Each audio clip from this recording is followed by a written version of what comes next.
once I expressed my desire to learn Sanskrit to Srila Prabhupada. So Prabhupada asked me, why? What's the use? Yeah, that's what he said. What's the use? So I started to tell Prabhupada, like giving him different reasons, and Prabhupada started to, smash all those reasons. And then finally he made the point that our business is not to become a Sanskrit scholar. There are so many Sanskrit scholars, but what are they doing? Our main business is to preach Krishna consciousness all over the world. And with whatever ability, with whatever qualifications we have, we should just try to preach Krishna consciousness. The first time I met Mr. Mota in his office, he started to preach impersonal philosophy and say that in Bhagavad Gita, when Krishna says me, he doesn't mean Krishna, the person. So usually when Prabhupada was in Bombay, I'd come to him in the evening and report about the day's activities. So I told him about the meeting with Mr. Mota. And Srila Prabhupada gave the reply that if Krishna is not Krishna, he was saying Krishna is not Krishna, Krishna means something else. So Prabhupada said, if Krishna is not Krishna, then who is he? Mota? And then Mr. Mota had said that actually, the all-pervading Krishna is greater than the person Krishna. So Srila Prabhupada said that you should ask Mr. Mota that what is more valuable to you? 100 million rupees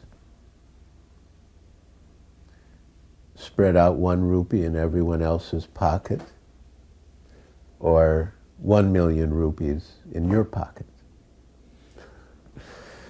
So he was saying, even if the all-pervading Krishna is greater, but we'll get more benefit from the person Krishna. So again, he gave the perfect analogy according to the mentality of the person. Govindadasi and Gursundar were Prabhupada's personal servants as husband and wife. And we were all surrounding Prabhupada in Chester Street getting the nectar, except for one person, Gursundar, because he felt that he was always with Prabhupada, and better if he studied his Bengali so he could help Prabhupada later with his Chaitanya Charitamrita translations. So Prabhupada stopped his nectar and said, "Where's Gursundar?" Nobody knew, but somebody went out and brought him back. And even though Gursundar was with Prabhupada so often, Prabhupada chastised him and said, "Don't you ever think you're too advanced to hear." There was one time in 1974, Radha Ballabha at that time was the manager of the press in New York. And the press was doing a reprint of the Krishna book. And we felt that the original Krishna book paintings were very crude. And so we wanted to put in new paintings which told similar stories. So we spent hours picking out better versions of the old Krishna book paintings and sent them to Ramaswara in Los Angeles. And he showed the paintings, the new offerings to Prabhupada, and Prabhupada rejected 99% of them.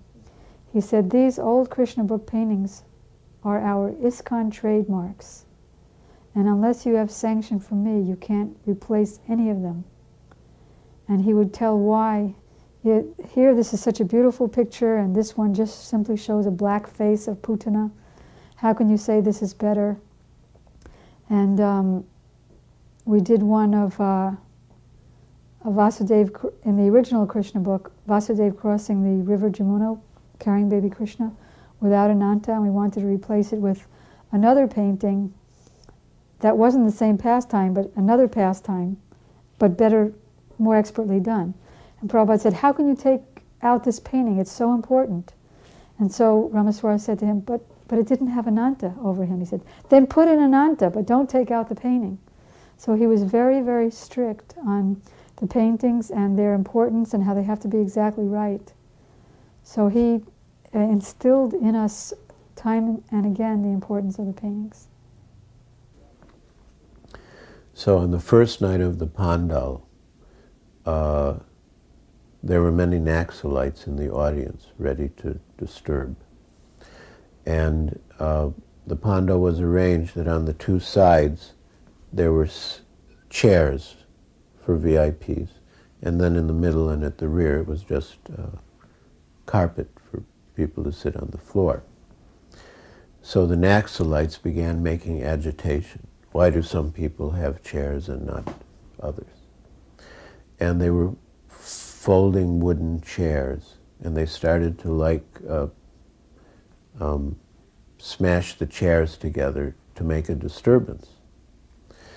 So Prabhupada was trying to speak, and they were making a big disturbance with the chairs. So some devotees went to speak to them, and the Naxalites took advantage and started shouting at the devotees, and the devotees started shouting at them, and the disturbance became worse. So we didn't know what to do. Prabhupada stopped everything, and he just started singing in the microphone. Govindam Adipurusham Tamaham Bhajami. And with his eyes closed in intense absorption and love for Krishna, he began to sing the Govinda prayers, not thinking of anything else. And gradually the Naxalites were overcome by the influence of Srila Prabhupada's devotion. And they started to become quiet. They put the chairs back in order and they just left. So Srila Prabhupada really had complete faith in Krishna and in the holy name of Krishna, more than he had faith in his personal strength or his personal ability. And I know that when we act in the same way, depending on Krishna and Krishna's mercy, Krishna always reciprocates.